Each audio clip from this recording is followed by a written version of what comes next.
The two cops saw her and licked their chops. To them, she was just another Tuesday morning, another piece of meat for the grinder, another powerless citizen whose day they could ruin just for the sport of it. Officer Frank Miller, a slab of muscle and cheap cologne, and his partner, David Chensky, a weasel with a badge, thought they knew exactly what they were looking at as the black woman walked toward the courthouse security line. A lone figure to dominate, another body to control.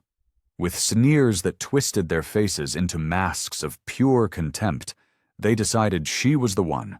They dragged her out of the line, slammed her into a sterile back room, snapped cuffs onto her wrists, and then, laughing like hyenas, Miller powered up a pair of electric clippers and shaved her head, letting the dark locks fall to the grimy linoleum floor. To them, it was a game.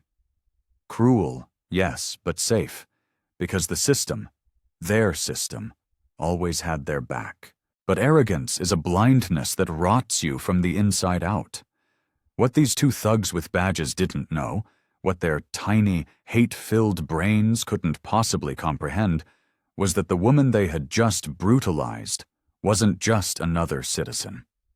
She was federal judge Serafina Monroe, and she was the presiding judge on their own, separate police misconduct hearing scheduled to begin in less than an hour. Their day of reckoning wasn't just coming. It was already here, and it had a name: Judge Monroe.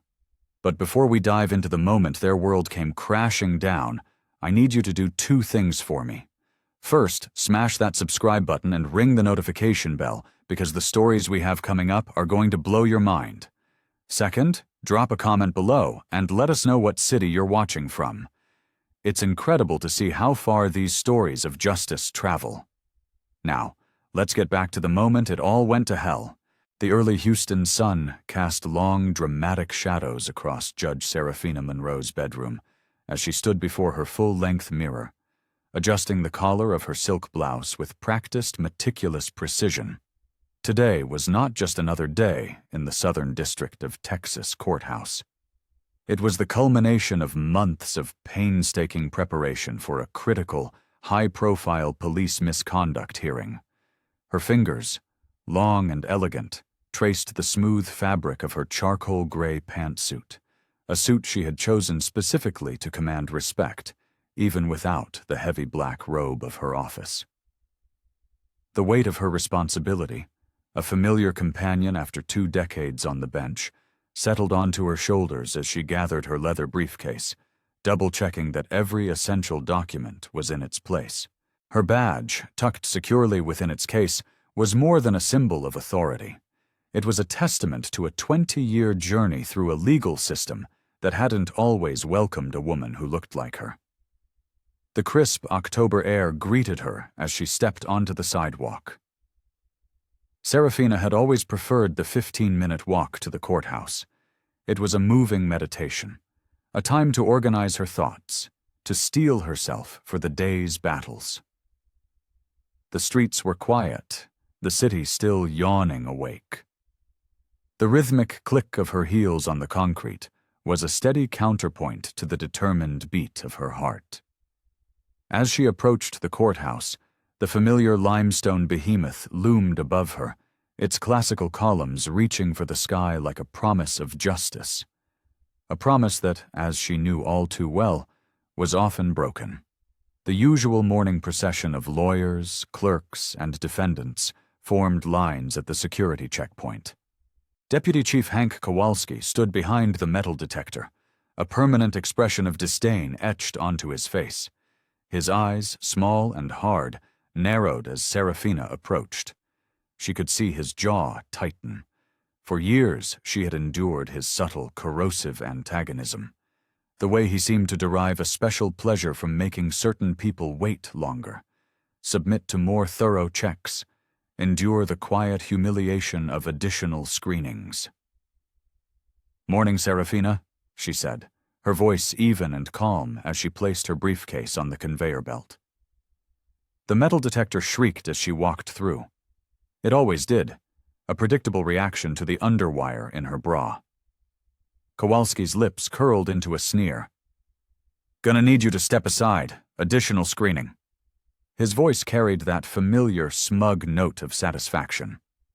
Before Serafina could respond, 2 patrol officers materialized at her side, as if summoned from the ether. The bulk of Officer Frank Miller cast a shadow over her, while Officer David Chensky circled to her other side, his movements smooth and predatory. "Ma'am, we're going to need you to come with us," Chensky said, his tone a mask of professional coldness. "You match the description of a suspect we're looking for." Serafina's pulse quickened, but her composure remained absolute. "There must be some mistake. I'm Judge Monroe." She reached for her badge case. "Sure you are," Miller cut in, his voice dripping with a thick, syrupy sarcasm. He snatched the badge case from her hand before she could even open it. "And I'm the King of England. That badge is a fake," he declared without even looking at it. "A damn good forgery, though," Chensky added, examining it with the exaggerated scrutiny of a stage actor. "Where'd you get it? Same place you got those protest signs you people are always carrying?" A small crowd had begun to gather, keeping a safe, nervous distance. Serafina could see the conflict in their faces. Courthouse regulars who recognized her, but were paralyzed by fear. A young paralegal took a half-step forward, then shrank back when Miller shot him a warning glare that could curdle milk. "This is completely unnecessary," Serafina stated, her voice firm, each word a carefully placed stone. "My identification is in my briefcase, if you'll just allow me." "Hands behind your back," Miller barked, producing a pair of handcuffs with a dramatic flourish. "Now." Serafina's heart pounded against her ribs, but her voice remained a pillar of steel. "I will not. I am a federal judge, and you are making a catastrophic mistake." Chensky moved behind her while Miller grabbed her wrist. The cold, unforgiving metal of the handcuffs bit into her skin as they wrenched her arms behind her back. The humiliation was a hot flash across her face, but she refused to give them the satisfaction of seeing her break. "Look at her, acting all high and mighty," Miller sneered, his voice loud enough for the growing audience to hear. "Bet you thought that fancy suit would fool everyone, huh?" From his post, Kowalski watched, a small, triumphant smile playing at the corners of his mouth. He made no move to intervene, clearly savoring the spectacle. Serafina's briefcase sat abandoned on the conveyor belt as the officers began marching her toward a back corridor, pushing her forward. The heels that had carried her so confidently into this building countless times before now scraped awkwardly against the marble floor. Staff members pressed themselves against walls, their eyes wide with recognition, fear, and a deep, collective shame. None of them moved to help.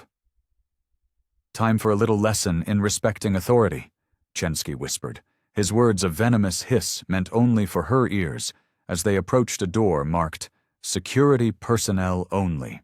Serafina held her head high, her spine ramrod straight, even as they shoved her through the door. The fluorescent lights inside buzzed, harsh and unforgiving, illuminating the small, cold room that would become the stage for their depraved power play. The door clicked shut behind them, sealing her in with her tormentors, the muffled whispers of the courthouse a world away. The security room was cramped and cold, with bare concrete walls and harsh fluorescent lighting that cast a sickly greenish pallor over everything. A single metal chair was bolted to the center of the floor, a chilling detail that made Serafina's stomach clench. The air was thick with the smell of stale coffee and industrial-strength cleaner. "Have a seat, Your Honor," Miller sneered, shoving Serafina so hard toward the chair that she had to fight to keep her balance. She refused to stumble. Her eyes swept the room, absorbing every detail, memorizing every shadow. Kowalski leaned against the door, arms crossed, watching with that same self-satisfied smirk. Chensky circled the chair like a shark, his footsteps deliberate and menacing. The room seemed to shrink with each passing second. "You know," Miller said, leaning in so close that Serafina could smell the sour coffee on his breath. "I've been hearing about you for a long time. Some hotshot judge who thinks she knows a damn thing about police work?" Serafina met his gaze, her own eyes steady and unblinking. "I know enough about the law to recognize the multiple felonies you are committing right now." Chensky's hands clamped down on her shoulders, forcing her into the cold, metal chair. "Still talking like a judge? Maybe we need to remind you who's really in charge here." The fluorescent lights hummed overhead as Miller walked to a small, dented cabinet in the corner. The metallic scrape of a drawer opening cut through the tense silence. When he turned back, he was holding a pair of electric clippers, flexing the power cord like a bullwhip. "You know what they do to new inmates in prison?" Miller asked, plugging the clippers into a wall socket. The device buzzed to life with an ominous, hungry sound. "They take away everything that makes you feel like you. Your clothes, your jewelry." He grinned, a predatory flash of teeth. "Your hair." Serafina's heart hammered against her ribs, but her voice when she spoke was as calm as a frozen lake. "This will not end the way you think it will." "Oh, I think it will," Chensky said from behind her, his fingers digging into the flesh of her shoulders. "Nobody's going to believe you over 3 respected officers of the law, right, Hank?" Kowalski shifted his weight, a flicker of discomfort crossing his face before being replaced by his usual indifference. "Just don't leave any marks they can photograph." Miller brought the humming clippers close to Serafina's face, letting her feel the vibration against her cheek. "Want to beg? Might make me go easier on you." Serafina stared straight ahead, her silence a weapon more powerful than any word she could have uttered. This defiance seemed to enrage Miller, whose face flushed a deep, blotchy red. The first pass of the clippers was harsh and violent, cutting a brutal line through her carefully styled hair. Dark, silky locks fell to the floor in clumps, scattering around the chair like dead leaves in a storm. Miller worked sloppily, sadistically, intentionally leaving jagged patches and uneven spots. "Smile," Chensky said, pulling out his phone and snapping photos as Miller continued his grotesque work. "This is definitely going in my personal collection." "Delete those, Dave," Kowalski warned from the door, his voice lacking any real authority. "Can't have evidence." "Relax," Chensky replied, still taking pictures. "These are just for us. A little souvenir of our quality time with the honorable judge." Serafina focused on her breathing, a slow, measured rhythm in and out, as more of her hair fell away. She thought of every victim who had sought justice in her courtroom, their faces a gallery of strength in her mind. Each humiliating stroke of the clippers only hardened her resolve, forging it from iron into tungsten steel. Miller stepped back to admire his handiwork, letting out a coarse laugh at the butchered remnants of her hair. "Not exactly courthouse appropriate anymore, is it? Might need to invest in a wig." Chensky circled around to face her, his phone still recording. "Any final words of wisdom from the bench, Your Majesty?" Serafina remained silent, her eyes boring into his with an intensity that made him physically recoil. Her scalp stung where the clippers had scraped too close, but she refused to grant them the satisfaction of seeing her flinch. "Getting boring now," Miller grumbled, disappointed by her unbreakable composure. He roughly brushed the loose hair from her shoulders, each touch a calculated act of degradation. "Maybe we should give her a matching prison tattoo." "That's enough," Kowalski said, finally pushing himself away from the door. "You've made your point. Get her out of here before somebody important comes looking for her." Miller unclipped the handcuffs with unnecessary force. He grabbed Serafina's badge from the counter and tossed it at her feet, where it clattered against the concrete floor amidst the scattered piles of her own hair. "Go tell your boss what happens when you cross the real law in this town," Chensky said, opening the door. I'm sure they'd love to hear all about your little makeover." Serafina stood slowly, her legs steady beneath her. She bent down with deliberate, regal grace to retrieve her badge, tucking it into her pocket. Chunks of her hair clung to her suit jacket and blouse. She made no move to brush them away. They were evidence now. They followed her to the door, their presence a heavy, menacing weight behind her. The hallway seemed blindingly bright, the fluorescent lights harsh against her exposed scalp. Her briefcase waited where she had left it, untouched, on the security conveyor belt. Serafina picked it up, her movements precise and controlled. She could feel their eyes on her back, waiting for her to break, to run, to show any sign of defeat. Instead, she straightened her spine, squared her shoulders, and began walking toward her courtroom. Each step was measured and purposeful, a drumbeat of impending doom, leaving her tormentors staring after her, the first seeds of doubt beginning to sprout in their barren minds. The federal courtroom buzzed with anticipation, packed wall to wall with reporters clutching notepads and community activists wearing protest buttons. Sunlight streamed through the tall, arched windows, illuminating the dust motes dancing in the air. At the defense table, Officers Frank Miller and David Chensky sat with easy, smug smirks, their uniforms crisply pressed, their badges gleaming under the lights. The court clerk stood, shuffling papers nervously. "All rise. The United States District Court for the Southern District of Texas is now in session. The Honorable Judge Serafina Monroe presiding."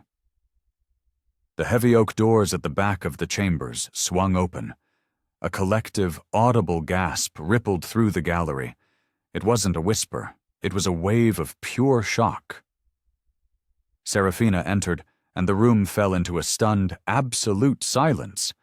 Her head, now completely bald, bore the angry red marks and jagged scrapes where the clippers had bitten too deep. Under the harsh courtroom lights, every brutal, uneven patch from Miller's handiwork was clearly, horrifically visible. She walked with measured, deliberate steps toward the bench, her back as straight as a steel rod, her expression carved from granite. Her black judicial robe was draped over her arm. The whispers started then, spreading through the rows like wildfire. "Oh my God, what happened to her hair? Is that really Judge Monroe? Someone attacked her? Here?" At the defense table, Miller's and Chensky's smug expressions froze, then cracked, then crumbled into masks of pure, undiluted terror. The color drained from their faces so quickly it was as if someone had pulled a plug. Their attorney leaned in, whispering frantically, his hands making sharp, agitated gestures. Serafina ascended the steps to her chair, every movement filled with a powerful, chilling grace. She slipped on her judicial robe, the familiar weight settling across her shoulders like armor. When she sat, her presence seemed to fill the entire chamber, sucking the very air from the room. "Good morning," she said, her voice clear, steady, and amplified by the microphone, carrying her words to every corner of the suddenly silent room. "This is case number 2024, CR 817, the United States versus Officers Frank Miller and David Chensky, on charges of civil rights violations under color of law." Miller's leg began to bounce uncontrollably under the table. Chensky stared straight ahead, his jaw clenched so tight a muscle pulsed violently in his cheek. Their attorney scribbled frantically on his legal pad, shooting panicked, desperate glances at his clients. "Are both parties ready to proceed?" Serafina asked, her tone as placid as if this were any other Tuesday.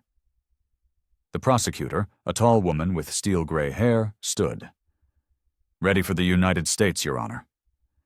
The defense attorney shot to his feet, his chair scraping loudly against the polished floor. "Your Honor, the defense requests an immediate sidebar." "Denied," Serafina said, her tone absolute, leaving no room for argument. "Are you prepared to proceed, counsel?" "But, Your Honor, a simple yes or no will suffice." The attorney tugged at his collar, sweat beading on his forehead. "Yes, Your Honor, but we have serious concerns about—" "Your concerns are noted. You may be seated." Serafina turned her attention to the jury box, where 12 citizens sat ramrod straight, their eyes darting between her ravaged head and the ashen-faced defendants. "Members of the jury," she began, "you will hear testimony today regarding a pattern of misconduct by Officers Miller and Chensky spanning several years." The prosecutor rose again. "The United States calls Maria Rodriguez as its first witness." A small, elderly woman approached the witness stand, her hands trembling as she was sworn in. She described in a halting voice how Miller and Chensky had beaten her teenage grandson during a routine traffic stop, then falsified their report to claim he had resisted arrest. Throughout the testimony, Serafina maintained perfect, unnerving composure. She ruled on objections with surgical precision, her voice never wavering. Only someone watching very closely might notice the way her fingers would occasionally, almost unconsciously, brush her scalp, or how her eyes would harden into chips of obsidian whenever they fell upon the defendants. "Okay, we have to pause here. Can you even imagine the sheer audacity of this woman? The absolute terror dawning on those officers' faces as they realize the judge in the police misconduct case is the very woman they assaulted just an hour ago. If you're as hooked as I am, do me a favor and hit that like button. It tells the algorithm that you want more stories of righteous justice just like this one. Now, let's see what happens when the hunters become the hunted." The morning proceeded with a devastating parade of witnesses. A young black man described being choked by Miller until he passed out for loitering on his own front porch. A store owner testified about surveillance footage that mysteriously vanished after it captured the officers planting evidence on a suspect. Each story built upon the last, painting a damning, irrefutable picture of systematic, racist abuse. Miller and Chensky seemed to shrink in their chairs with each passing hour. Their earlier arrogance had evaporated, replaced by a mounting, sickening dread. They whispered constantly to their attorney, who now appeared to be on the verge of hyperventilating. As the lunch hour approached, Serafina glanced at the large clock on the wall. "We will recess for 1 hour," she announced, bringing down her gavel with a sharp, explosive crack that made both officers flinch as if a gunshot had gone off. "Court will reconvene at 1:30 p.m. The gallery erupted in a roar of excited chatter the moment she stood. Reporters stampeded for the doors, phones already pressed to their ears. Community activists huddled in energized clusters, their voices thick with a mixture of amazement and outrage. The delicious, terrible irony of her attackers sitting in her courtroom, now completely at her mercy, sparked intense discussions throughout the chamber. "All rise," the clerk called out as Serafina descended from the bench, her robe flowing behind her like a dark wave.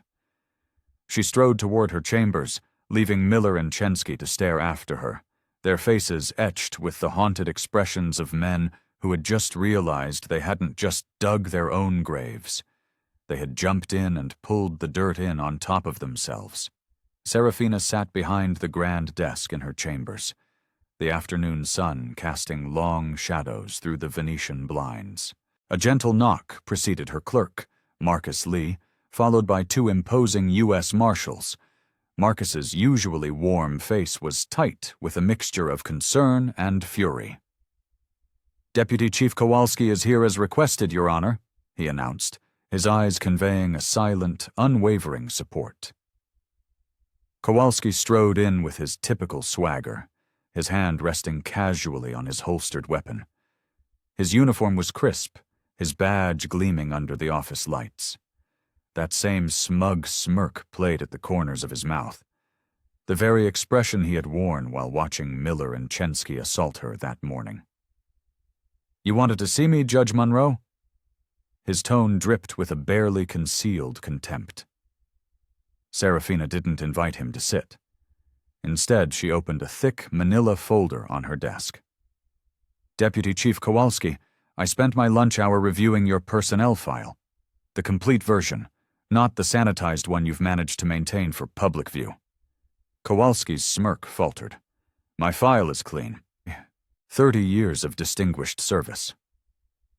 30 years of documented harassment, racial profiling, and abuse of power, Serafina corrected, her voice as sharp as broken glass. "All conveniently buried through your connections with the previous administration." She began reading from the first page. March 2016. Complaint filed by Elena Gonzalez, courthouse interpreter.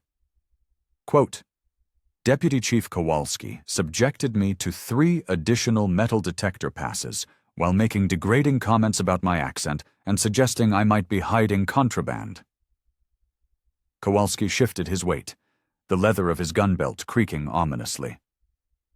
That was a routine security measure. July 2018, Serafina continued, as if he hadn't spoken. Complaint from James Washington, attorney.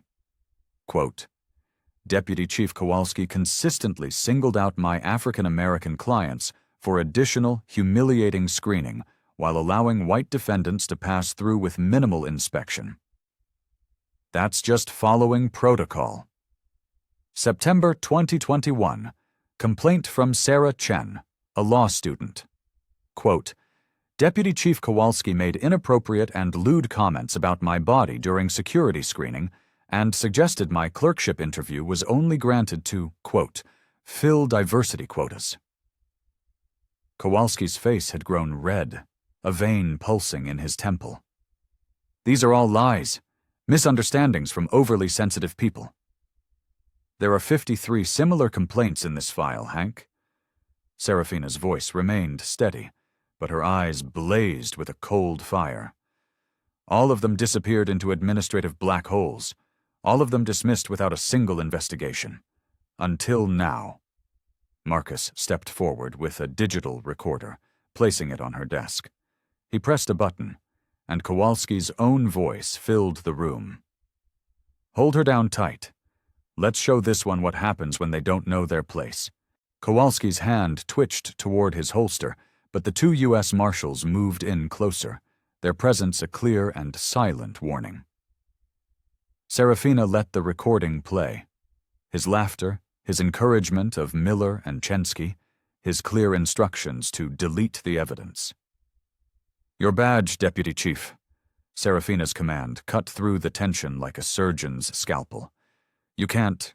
Your badge. Now." Each word landed like a hammer blow. "You are suspended, effective immediately, pending federal charges for civil rights violations, conspiracy, and obstruction of justice." Kowalski's face twisted into a mask of pure rage. "You uppity!" "Choose your next words very, very carefully," one of the marshals warned, his hand now resting openly on the grip of his weapon. With trembling, furious fingers, Kowalski unpinned his badge. He threw it onto Serafina's desk, where it skittered across police reports and witness statements, the voices of his victims finally being heard. "Cuff him," Serafina ordered. The marshals moved in smoothly, the metallic click of handcuffs echoing in the sudden silence of the chamber. As they led Kowalski toward the door, Marcus stepped closer to her desk. "Judge," he said softly, "they won't take this lying down. The police union, the old guard, they'll come after you with everything they have." "Let them," Serafina said, standing and touching her bare scalp. The angry marks still stung, a physical reminder of the battle ahead. But they also fueled her resolve. Every complaint, every cover-up, every single abuse of power will be entered into the official record. There will be no more secrets, no more burying the truth. Outside her chambers, they could hear gasps and whispers as Kowalski was marched through the courthouse corridors. Staff members who had feared him for years pressed against walls, watching with a mixture of shock and vindication as their tormentor was led away in chains. Serafina gathered her robe, preparing to return to the courtroom where Miller and Chensky awaited their fate. Her hands didn't shake as she straightened the judicial collar. Years of buried injustice were finally bubbling to the surface, and she would ensure that every single one saw the cleansing light of day. Marcus held the door for her, his loyalty a silent, solid presence. The afternoon session was about to begin. She squared her shoulders, the weight of her responsibility settling around her not as a burden, but as armor. She had sworn an oath to uphold justice, and today, despite the personal cost, despite the coming storm, she would honor that oath. Serafina sat alone at her kitchen table, the Houston skyline glittering outside her window. She picked at a plate of pasta that had long since gone cold. The television murmured in the background, its blue light casting strange, dancing shadows across her dining room. She hadn't bothered to turn on the lights. The darkness felt like a comforting cloak after such a brutal, soul-scorching day. Breaking news in the federal courthouse scandal. The anchor's sharp voice cut through her thoughts. Controversy erupts as longtime courthouse deputy chief Hank Kowalski is arrested on federal charges. Footage played of Kowalski being led out in handcuffs, his face contorted with impotent rage. The scene then shifted to Frank Miller's police union representative standing at a podium, his jowls quivering with manufactured outrage. "This is a clear and undeniable abuse of judicial power," the union rep declared. "Officers Miller and Chensky are decorated veterans being railroaded by a judge who has clearly lost her objectivity. Judge Monroe's actions today prove she is emotionally compromised and unfit to preside over this or any other case." Serafina's fork clattered against her plate. She reached for her wine glass, her hand steady despite the fury coiling in her gut. The union rep's face was replaced by a panel of talking heads, each offering their hot take on her fitness for the bench. "The judge's behavior today shows clear signs of emotional instability," a silver-haired legal expert proclaimed. "Any defendant would be right to question her impartiality after such a theatrical display." "But what about the allegations that these officers assaulted her?" a younger commentator countered. "Allegedly assaulted," another pundit interrupted, his voice dripping with condescension. "We only have her word for what happened this morning. Where's the security footage? Where are the witnesses?" Her phone buzzed. It was a text from Marcus. "Turn on Channel 7. D.A. Thorne's making his move." Serafina switched channels just as District Attorney Harold Thorne's practiced, political smile filled the screen. His carefully chosen words dripped with false concern. "While any allegations of misconduct must be taken seriously," Thorne said, straightening his tie for the cameras, "we must also ensure our judicial process remains untainted by personal vendettas. I have spoken with several esteemed colleagues who share my concerns about Judge Monroe's objectivity in this very sensitive matter." The sound of chanting began to filter through her windows. Serafina moved to the living room, peering cautiously through the curtains. Two groups of protesters faced off across her manicured front lawn. On one side, her supporters held signs reading "Justice for Judge Monroe" and "End Police Brutality." On the other, a larger, angrier crowd shouted, "Back the Blue" and "Remove the Biased Judge." Her phone buzzed again. Marcus. D.A. Thorne is meeting with Chief Judge Sterling tomorrow morning. Sources say they're discussing having you formally removed from the case. We need to talk. Say P. A police cruiser rolled slowly past her house, its spotlight sweeping across her windows in a blatant act of intimidation. Serafina didn't flinch. Let them try. She had faced down far worse in her own courthouse today, and had remained standing. The TV droned on. Sources close to the department suggest officers Miller and Chensky were responding to credible threats of a courthouse disruption. Their attorney now claims Judge Monroe became combative during a routine security check. Serafina muted the television, her appetite now completely gone. She carried her wine glass to the bathroom, flicking on the harsh fluorescent light above the mirror. Her reflection stared back at her. Head bare, scalp marked with the angry red patches where the clippers had bitten too deep. The union's words echoed in her mind. Emotionally unstable. Thorne's veiled threat. Personal vendettas. The pundits' insidious questions. Where's the evidence? They thought they could bury this, just like they had buried all of Kowalski's complaints. They thought they could paint her as hysterical, unstable, unfit. They thought they could break her with threats and intimidation, just as they had broken so many of their victims before. Her hand traced the rough, angry patches on her scalp. Each scrape, each cut was the truth they so desperately wanted to hide. Her bare head wasn't a mark of shame. It was evidence. It was a testament to their brutality, their arrogance, their absolute certainty that they would never, ever face consequences. Outside, the chanting grew louder. Her phone buzzed with more warnings, more threats, more calls for her removal. The TV silently played footage of her entering the courtroom, bald and unbowed. Serafina leaned closer to the mirror, meeting her own gaze.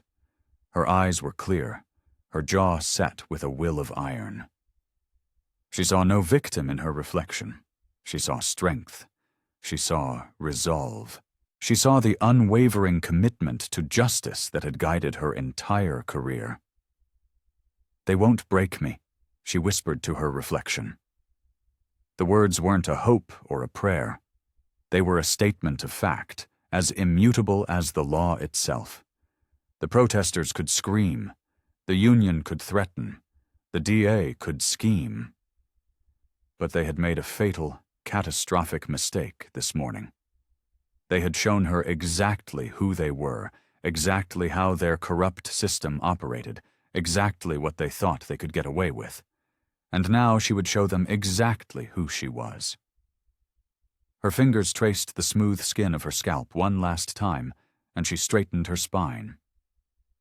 In the mirror, a judge stared back. Not a victim, not a target, but a federal judge who had sworn an oath to uphold justice. And that's exactly what she intended to do. "They won't break me," she repeated, the words stronger now, resonating in the quiet room. Her reflection nodded back, ready for whatever hell tomorrow would bring. The morning sun streamed through the high windows of Serafina's chambers, casting long shadows across her polished desk. Her new reality felt strange, alien. The cool air on her bare scalp had become a constant sensation. The whispers that followed her through the courthouse halls were a new, discordant soundtrack to her days. She could feel the mix of pity, fear, and reluctant respect in people's eyes. Marcus paced before her desk, clutching a thick manila envelope as if it were a live grenade. His usual calm demeanor had been replaced by a raw, nervous energy. "Someone slipped this under my apartment door last night," he said, placing the envelope on her desk with a thud. No name, no note. "But Judge," his voice dropped to a whisper, "this is dynamite." Serafina opened the envelope carefully, spreading its contents across her desk. It was a treasure trove of corruption, internal affairs reports, civilian complaints that had officially disappeared, medical records of victims, and damning email chains. Years of documented misconduct, all meticulously buried. "Look at the pattern," Marcus said, his finger tracing a highlighted section. "Miller and Chensky have been partners for 6 years. Every single time they're accused of excessive force, the same names pop up in the chain of command. Kowalski handles security and makes sure there are no witnesses. Internal Affairs buries the complaint. Union reps block any real investigation. It's a machine." Serafina's fingers rested on a photo of a young man's bruised and swollen face. The official report beneath it had been marked unfounded, despite multiple sworn witness statements to the contrary. "How many?" she asked, her voice low and dangerous. 27 official complaints in 6 years, Marcus replied, his voice tight with anger. "All buried, all involving minorities or peaceful protesters, and those are just the ones we know about." A knock at her chamber door made them both freeze. Marcus quickly began to gather the papers, but Serafina raised a hand, stopping him. "Enter," she called out, her voice calm.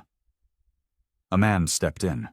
He was in his early 40s, dressed in plain clothes, with a detective's badge clipped to his belt.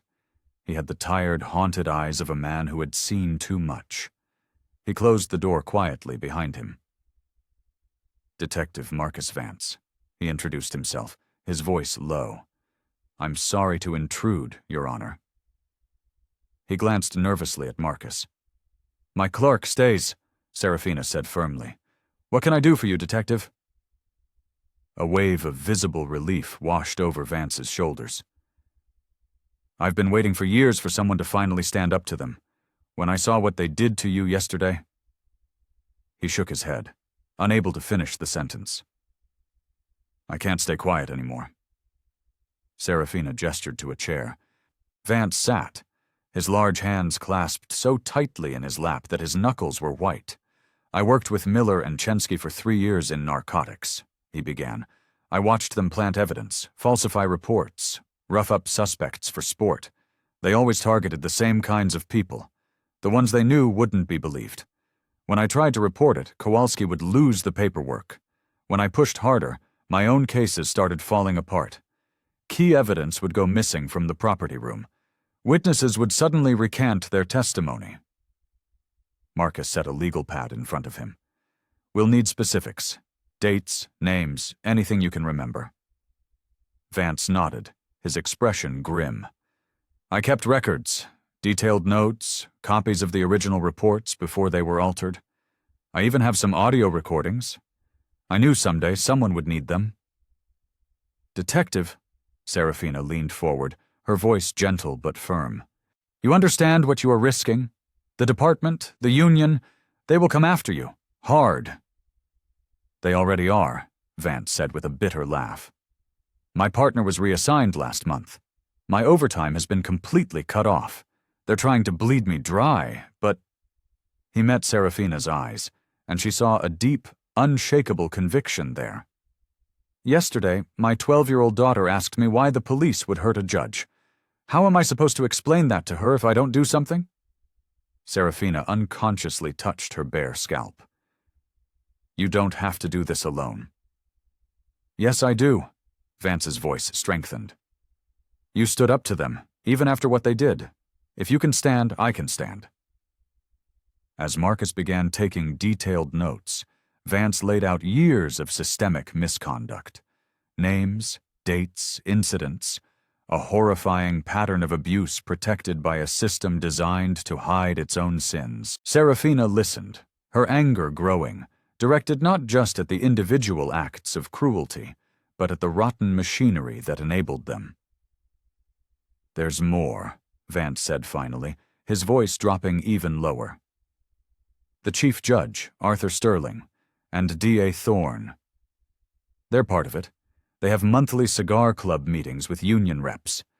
That's where they decide which cases get buried and which officers get protected. I have dates. I have locations." A sharp knock interrupted them. Marcus opened the door to find the court bailiff. "Your Honor, Chief Judge Sterling requests your presence in his chambers. Immediately." Serafina stood, straightening her robe. "Detective Vance, my clerk will get your full official statement. We will need everything documented, everything verified." Vance rose to his feet, a renewed determination replacing the weariness in his eyes. "Whatever you need, Your Honor. I'm all in." "Marcus," Serafina said, gathering the explosive files from her desk. "Secure copies of everything. Multiple locations, off-site, and get me the courthouse surveillance logs for the past 6 months. All of them." She faced Vance one last time. "Are you absolutely sure about this?" "If you stand, I'll stand," he repeated firmly. Serafina nodded, tucking the files into her briefcase. What had started as a case against two rogue officers had just metastasized into something far larger. This was no longer about Miller and Chensky. It was about the system that protected them, the powerful officials who enabled them, the entire machinery of injustice. She touched her bare scalp again, feeling the rough patches where their clippers had cut too deep. They had meant it as an act of humiliation, never imagining it would become the spark that would ignite a fire large enough to burn their whole corrupt world to the ground. Marcus opened her chamber door. Beyond it lay the courthouse, its corridors filled with the powerful men who thought they controlled it. But today, those corridors would finally begin leading to the truth.